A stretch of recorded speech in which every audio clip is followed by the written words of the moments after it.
In local news, police has arrested and charged Dianna Davis, a 36-year-old businessman of Evesham, with obtaining $52,400 by deception from a 31-year-old cricketer between July 1st and 31st this year.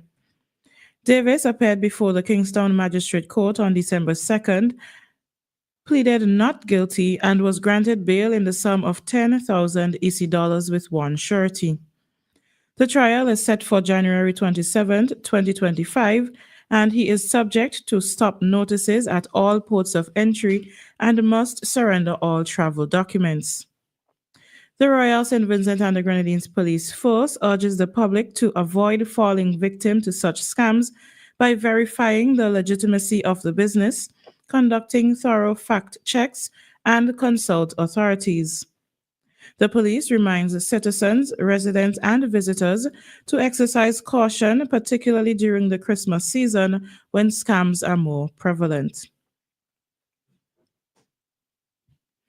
On December 2nd, an 18-year-old delivery clerk was arrested and charged with the offense of damage to property. According to police investigations, Jai Jack, without lawful excuse, damaged the back windshield of motor vehicle PA196, valued at $2,900, by hitting it with a stone. The offense occurred on November 26th this year in Redemption Shops. Jack appeared before the Kingstown Magistrate Court on December 3rd, where he pleaded not guilty to the charge. The conditions of his station bail continue, and the trial date was set for June 4th, 2025. The St. Vincent and the Grenadines Tourism Authority, in collaboration with the St. Vincent and the Grenadines Hotel and Tourism Association and the Ministry of Tourism, Civil Aviation, Sustainable Development and Culture, hosted its prestigious annual awards ceremony on Saturday, November 30th. The event honored individuals, businesses, and organizations whose exceptional contributions have helped shape and strengthen the tourism industry in St. Vincent and the Grenadines. Among the awardees was Hotel Alexandrina, presented with the prestigious award of Stakeholder of the Year. The SVG Tourism Authority says the hotel was awarded for its exemplary service, compliance, and contribution to the tourism sector. Minister of Tourism, Honorable Carlos James, commended the hotel's managing director, Mrs. Ruth Stevens, for her unwavering commitment to excellence and innovation. In news of the region, the Royal Turks and Caicos Islands Police Force is investigating 3 violent crime incidents that occurred within days of each other. In the first incident, an employee was assaulted during an attempted robbery at a service station on Leeward Highway shortly after midnight on November 30th. The male suspect arrived in a black Honda Fit, struck the employee with a firearm, then fled the scene. The victim was treated for injuries at the Cheshire Hall Medical Center. Later that evening, 2 masked individuals, one armed with a firearm, entered an eating establishment and robbed customers before escaping on foot. The third offense occurred late December 2nd, when a driver was confronted by an armed attacker on Walter Cox Drive. The unidentified male holding a cinder block forced the driver to exit the vehicle and surrender personal belongings.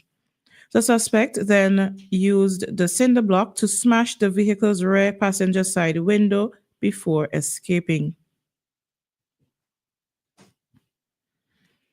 The Grenada Tourism Authority has announced the launch of a new non-stop flight service connecting Grenada and Georgetown, Guyana via Inter-Caribbean Airways. The new connection is scheduled to happen twice weekly on Thursdays and Sundays. The CEO of the Grenada Tourism Authority, Petra Roach, says she is thrilled for the new connection, noting that the Caribbean represents immense potential and the new strategic route with Inter-Caribbean Airways is a deliberate step toward unlocking that opportunity. The CEO added, the shared airtime between Grenada and Guyana offers a unique chance to promote two destination holidays, showcasing the distinct offerings of both nations, sorry. Meanwhile, CEO of Inter-Caribbean Airways, Trevor Sadler, said the move bridges cultures, fosters trade, and opens new possibilities for tourism and business. A 5-day familiarization trip designed to engross media professionals of both countries in each other's cultures, experiences, and attractions was held to celebrate the occasion.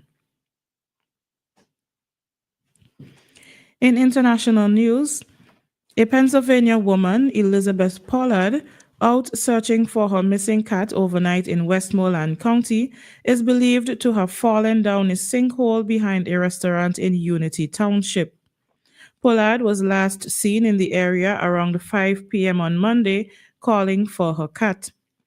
Hours later, around 1 a.m. on Tuesday, a family member called the state police to report that she had not come home.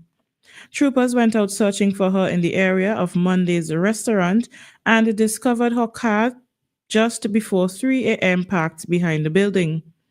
State police said Pollard's 5-year-old granddaughter was found inside the vehicle, cold and scared but safe.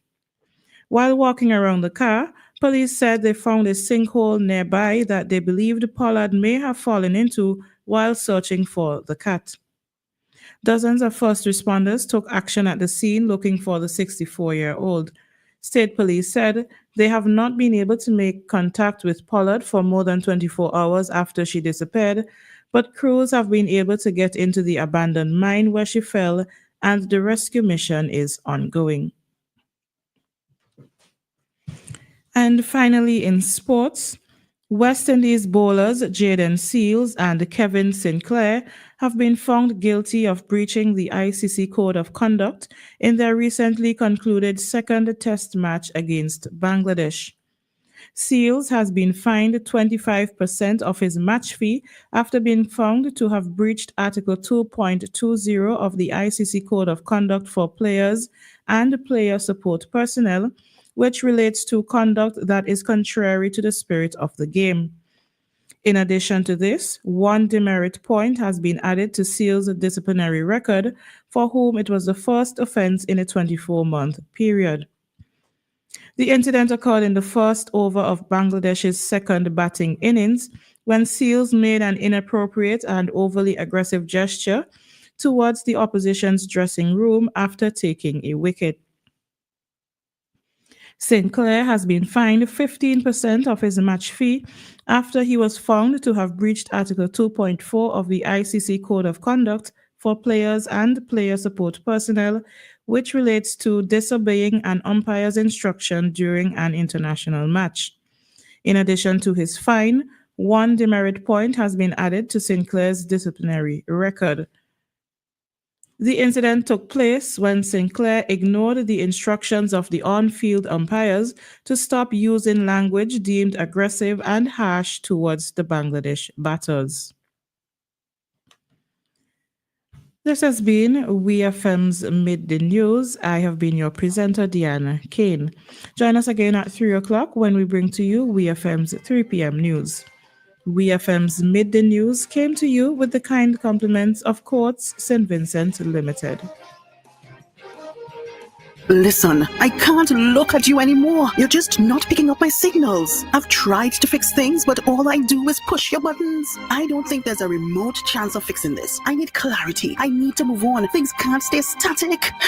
So I'm moving on to a brand new flat screen smart TV from Quartz. It has more inches and really knows how to turn me on. Say goodbye to your old TV and hello to a new one from Quartz. I finally realized size does matter. Quartz, bringing Christmas home.